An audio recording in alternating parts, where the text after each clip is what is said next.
जैसा कि हम सब जानते हैं, कुछ ही महीनों बाद हिमाचल में चुनाव होने वाले हैं। बीजेपी अपने जीत का जो परचम लगातार फहरा रही है, उसका जो प्रभाव है वो हिमाचल की राजनीति में पड़ेगा या नहीं, ये देखना दिलचस्प होगा।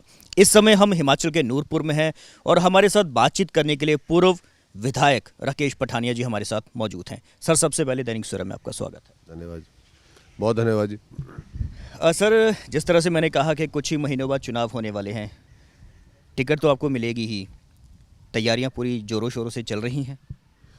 ये टिकट मिलना ना मिलना ये तो पार्टी हाईकमांड पे तय है, ये तो वही करेंगे डिसाइड। हमने अपनी तैयारी पूरी रखी हुई है और पूरी तरीके से हमने man to man door to door campaign हमने 15 अक्टूबर से शुरू की थी 16 में, और लगातार उसको हमने पूरे विधानसभा क्षेत्र में गांव-गांव घर-घर जाके हर मोहल्ले में जाके अपना संपर्क साधा है और लोगों से निवेदन किया कि अब की बार भारतीय जनता पार्टी के जो 50+ का लक्ष्य है उसको हमने अचीव करना है।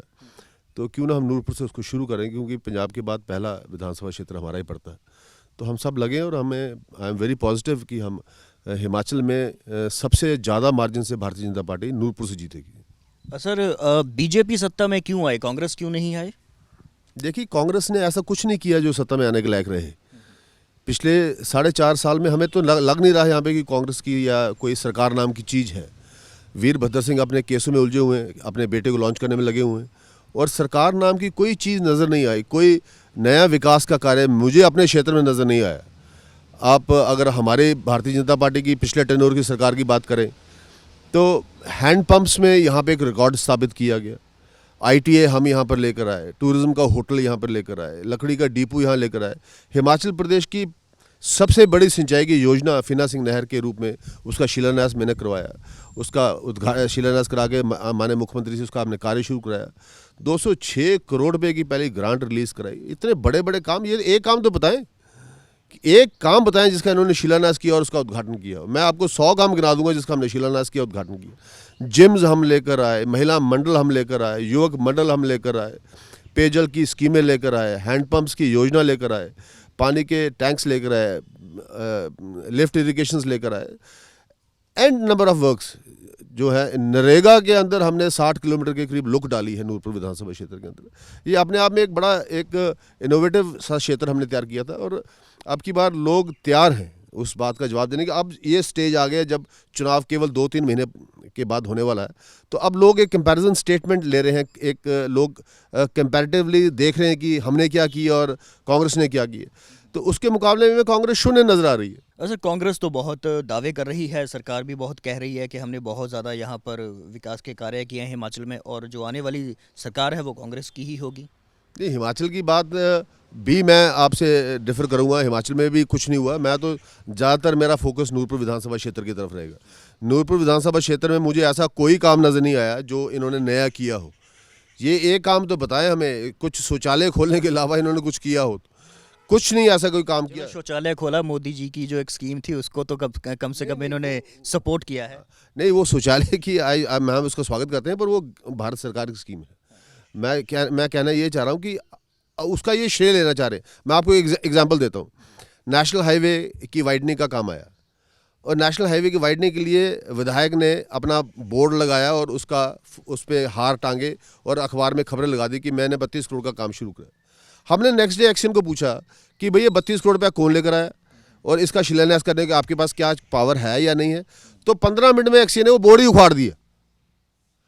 अब इससे इमेजिन करें कि इससे बड़ा एग्जाम्पल आपको कांग्रेस की वर्किंग का क्या मिलेगा कि 2 बोर्ड लगे थे नेशनल हाईवे के ऊपर, दोनों के दोनों बोर्ड अगले दिन उन्होंने उठा लिया। उसकी RTA मैंने डाली, कॉपी मेरे पास मौजूद है। उन्होंने एक्शन लिख रहा है, कहता है कि विधायक के पास ऐसी कोई पावर नहीं है कि उस काम का वो शिलान्यास करें और हमारा डिपार्टमेंट वहाँ गया ही नहीं। एक्शन जी लिख के दे रहे हैं RTA में, कहते हैं हम तो वहाँ पे गए नहीं, हमारा अधिकारी कोई मौजूद नहीं था। मैंने कहा फिर आपका डिपार्टमेंट इतना बड़ा शिलान्यास और इतना बड़े अखबारों में खबरें कैसे लग रही हैं? तो कांग्रेस के विधायक ने जवाब अगले दिन दिया, ये कांग्रेस पार्टी का निजी कार्यक्रम था। तो क्या अगर आप इसको विकास बोलते हैं तो आपके सामने ये उदाहरण मैं पेश करने को तैयार हूँ। ऐसे अनेकों उदाहरण हैं। सर, अगर हम यहाँ पर लोकल नूरपुर की बात करें तो आपको क्या लगता है कि यहाँ पर ऐसे कौन से विकास के कार्य हैं जो होने चाहिए और कांग्रेस की सरकार में नहीं हुए, या खास तौर पर यहाँ के जो विधायक हैं उन्होंने नहीं करवाए? देखिए, नूरपुर में बहुत से ऐसे कार्य हैं जिनको हमने शुरू किया था और जहां हमने छोड़ा था। एक एग्जांपल दे रहा हूं मैं आपको कि 70 के करीब तो पानी के टैंक हैं, पर्कुलेशन वेल्स तैयार हैं, राइजिंग मेन्स तैयार हैं, उन टैंकों में पानी नहीं पड़ा। आप जहां मेरे गांव में बैठे हैं, ठीक यहाँ से 500 मीटर दूर पे एक टैंक बना हुआ है। आप चलिए, मैं आपको टैंक दिखाता हूँ और आप गाँव वालों को पूछिए कितने साल हो गए टैंक को बने हुए। उस टैंक को बने हुए आज 4.5 पौने साल हो गए, 4.5 साल हो गए। टैंक में एक बूंद पानी की नहीं पड़ी। अब जब 5 साल के बाद हम पानी डालेंगे तो क्या वो टैंक फटेगा नहीं? तो ये एक बहुत सी ऐसी पेयजल की योजनाएं हैं जहाँ पे अभी भी लोगों को पानी नहीं मिल रहा। 30 दिन पानी आ रहा है। सिंचाई के लिए पानी की तो बात छोड़ दें आप। मैंने 40 ट्यूबवेल सेंक्शन करवाए थे, आज उसके बाद कुछ नहीं हुआ। जो हमारे सेंक्शन किए हुए ट्यूबवेल हैं उनका शिलान्यास किया जा रहा है, उनका उद्घाटन किया जा रहा है। हमारे आईपीएच मंत्री ने यहाँ पे आके नाबार्ड के माध्यम से जो आईपीएच के जो स्कीम्स थे उनका शिलान्यास किया था, आज उन्हीं के उद्घाटन को ये कर रहे हैं। फॉर एग्जाम्पल कल लदोड़ी गाँव में जा रहा है विधायक, वहाँ पे एक पीएससी का उद्घाटन करने जा रहा है। उस पीएससी में शिलान्यास की प्लेट मेरे लगी हुई है। आप कल जाएं, विधायक को पूछें और विभाग को पूछें, क्या एक फूटी कौड़ी भी लदोड़ी की पीएससी के लिए आपने दी है? तो केवल हमारे किए हुए कामों पे आप प्लेटें लगा रहे हैं, तो इसको आप विकास कैसे बोलेंगे? तो क्या लोग बेवकूफ़ हैं या लोग अंधे हैं वहाँ पे जो बैठे हुए हैं? उसका जवाब देंगे। People are waiting. सर, आप भी लगभग 3 बार यहाँ पर विधायक रह चुके हैं। यहाँ की जो जनता है ये जानना चाहती है कि आपने विकास के काम कौन से किए हैं। ये आप मुझे ना पूछे, लोगों पूछे तो ज़्यादा बेहतर है। उनसे भी पूछा जाएगा, है ना? आप लोगों से पूछें तो आपको लोग बताएंगे। नूरपुर में कॉलेज कौन लेकर आया? मुझसे पहले इन्हीं विधायक के पिताजी यहाँ पे 20-22 साल मंत्री रहे। एक डिग्री कॉलेज यहाँ नहीं खुला सके, हमने कॉलेज हम लेकर आए। पेयजल की स्कीमें हम लेकर आए, सारी पानी की, उसके बाद इरिगेशन स्कीमें हम लेकर आए, जितनी बनी हैं आज तक। जितने हैंडपम्प लगे 90% मेरे लगाए हुए हैं, हमारी सरकार भारतीय जनता पार्टी के लगाए हुए हैं। जितने यहाँ पे आप देखेंगे विकास में खंड में जितने महिला मंडल बने हुए हैं सारे हमारे हाथ से बने हुए हैं। 99% महिला मंडल हमने बनाए, 99 युवक मंडल हमने बनाए हैं। जितना का जितना नूरपुर में एक विकास की गति को, जितना रोड्स का यहाँ पे जाल हमने बिछाया, इतना रोड्स का जाल, इतना पुलों का जाल, पर इतना काम अभी भी करने को है। प्रॉब्लम ये आती है भाई साहब कि एक टर्म हम करते हैं, अगले टर्म में हम रह जाते हैं। किन्हीं कारण रह जाते हैं वो आपको पता, मुझे पता कि पार्टी के अंदर की लड़ाई के कारण से हम 2 बार वंचित रह गए इस काम में।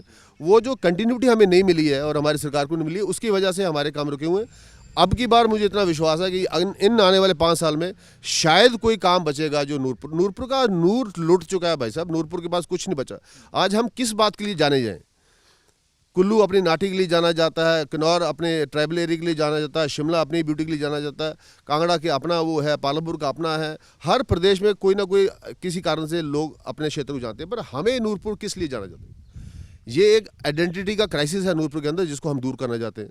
और मुझे पूर्ण विश्वास है कि अब की बार जो भाजपा सरकार बनेगा, और 50+ का मिशन है भाई साहब। आज आपका बड़ा एक रिस्पॉन्सिबल चैनल है और मैं बहुत इज्जत करता हूँ आपकी रिस्पॉन्सिबल चैनल की। मैं आपको बड़ी रिस्पॉन्सिबिलिटी के साथ बोल रहा हूँ कि 50+ नहीं, अब की बार हिमाचल की जनता 60+ हिमाचल में भाजपा की सरकार लेकर आएगी। सर, जिस तरह से आपने कंटिन्यूटी की बात की है, तो ख़ास तौर पर अगर मैं कहूँ नरेंद्र मोदी जी के नेतृत्व में जैसे 5 राज्यों में काफ़ी अच्छी जो बढ़त है वो हासिल की है बीजेपी ने, तो आपको लगता है कि हिमाचल में भी कंटिन्यूटी जो आपकी है ये बरकरार रह सकती है? देखो, हमारा नेतृत्व बहुत क्लियर है इस बार, और हमारा हाईकमांड बड़ा क्लियर कि अब की बार जो सरकार बनेगी कम से कम 15 साल के लिए वो सरकार बनेगी। तो 15 साल में हमें पूर्ण विश्वास है कि हम हिमाचल का काया जो है जो पलट देंगे और एक सबसे विकासशील प्रदेशों में हिमाचल प्रदेश आएगा। बहुत पोटेंशियल है भाई साहब, पावर के सेक्टर में, टूरिज्म के सेक्टर में, ग्रोथ के सेक्टर में, और हमें पूर्ण विश्वास है कि हम ये सारे पोटेंशियल को हार्नेस करने में कामयाब रहेंगे। And I am very confident कि अब की बार नूरपुर नहीं, हिमाचल की जनता ने ये मन बना रखा है कि भाजपा के नेतृत्व की सरकार, मोदी के नेतृत्व में, और नूरपुर जहाँ पे आप बैठे हैं, 96 में मैंने यहाँ पे बाई इलेक्शन लड़ा था और मोदी जी के नेतृत्व में लड़ा था। हम बड़े किस्मत वाले उन चंद व्यक्तियों में से हैं जिनके साथ हमने खुद मोदी के साथ यहाँ पे काम किया हुआ है और हमने उनको बड़ा नज़दीक से देखा हुआ है। तो हम खुद इमेजिन कर सकते हैं कि वो इंसान इस देश में क्या करने वाला है और इस प्रदेश में क्या करने वाला है। सर, जिस तरह से आपने पहले एक बार आज़ाद उम्मीदवार के तौर पर यहाँ से चुनाव लड़ा है, तो क्या अगर आपको टिकट नहीं मिलती है, मान कर चलते हैं, तो क्या फिर इस तरह की कोई संभावनाएं हैं? देखिए, मैंने एक बार नहीं लड़ा, आपने गलत बोला। मैंने 2 बार यहाँ पे आज़ाद उम्मीदवार के रूप में लड़ा। एक बार मैं जीता हूँ और एक बार मैं चंद वोटों से हारा हूँ। पर मुझे लगता नहीं जो अब की बार भाजपा का क्राइटेरिया है, जो विनेबिलिटी के ऊपर वो बात कर रहे हैं, विनेबिलिटी के ऊपर ही टिकटें दे रहे हैं। जब बात ही विनेबिलिटी की आ रही है तो मतलब नहीं पाता कि हमें टिकट ना मिले। तो इसलिए आई एम वेरी कॉन्फिडेंट कि विनेबिलिटी को फैक्टर बनाया गया है और विनेबिलिटी के फैक्टर में कोई दुनिया की ताकत हमारी टिकट नहीं काट सकती। इसलिए मुझे पूर्ण विश्वास है भाजपा से चुनाव लड़ेंगे। कमल का फूल एक बार फिर 98 में पहली बार कमल का फूल मैंने खिलाया था, अब की बार 17 में भी फिर से कमल का फूल मैं खिलाऊंगा। मुझे पूर्ण विश्वास है, नूरपुर की जनता ने ये विश्वास मुझे दिया है, इसलिए मैं कह रहा हूँ। सर, सुनने में आया है कि आप पहले शांता ग्रुप में थे, उसके बाद धूमल जी के ग्रुप में चले गए, अभी बातें चल रही है कि नड्डा जी के साथ आपकी कुछ तालमेल चल रहा है, तो किस ग्रुप के साथ आप काम करेंगे? देखिए ऐसी कोई बात नहीं है, मैं आपको ये गलतफहमी आपकी दूर कर दूं, पूरे नूरपुर में नहीं पूरे प्रदेश के लिए कर दूं। मोदी जी के एरा के आने के बाद हिमाचल को तो आप गोली मारिए छोड़िए, पूरे हिंदुस्तान में कोई गुटबाजी नहीं रही है। अब नेतृत्व हमारा अमित शाह जी का और नरेंद्र मोदी जी का है और मुझे पूर्ण विश्वास है हिमाचल प्रांत को तो मतलब ही नहीं पैदा होता किसी गुटबाजी का। देखिए शांता कुमार जी हमारे सबसे वरिष्ठ नेता हैं, हमारे आदरणीय है, उन्होंने यहाँ पे भारतीय जनता पार्टी का नींव रखा है। आदरणीय धूमल जी ने एक विकास के नए इतिहास को हिमाचल प्रदेश में पैदा किया।